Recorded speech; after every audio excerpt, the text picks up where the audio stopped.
being able to do field work, watching the sunrise or the sunset is really pretty amazing. It's kind of hard to believe that it's true. So I feel really lucky to be able to do that too.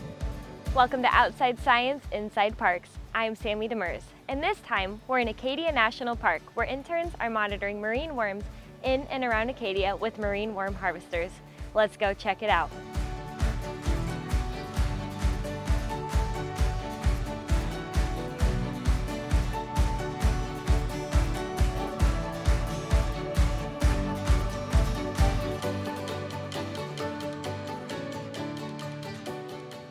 For this project, we're trying to understand marine worm populations in different harvestable areas in Acadia National Park. Marine worm harvesting is a fishery here in Maine, and they sell worms as bait. And so we're trying to understand what the populations are currently looking like. So we've got data from the past that we're going to be comparing to, but we're also trying to understand how this methodology is working in comparison to what the wormers are finding. So we're also working with a worm harvester named Fred to compare what he's finding with what we're finding right in the field and have a translation of that data. In recent years and just in the long-term scale, there's been a noted decline in the worms. So we're interested in kind of monitoring these species and their abundance, their kind of composition too, and then doing that work alongside local marine worm harvesters to kind of get their local knowledge and their long-term knowledge as well. Unfortunately, that population has gone down. We haven't had a worm set east of here, going on 25 years.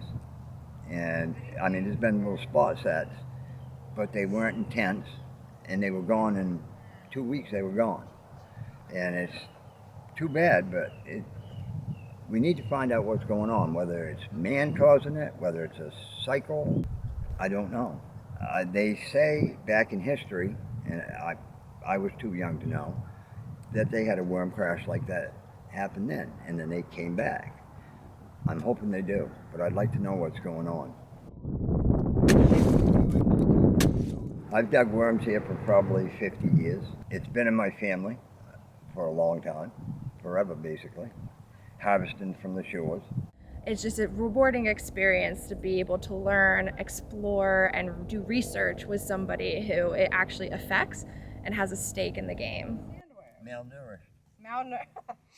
And they'll tell you they had to learn how to walk in the mud. But it's great to see them. They're excited.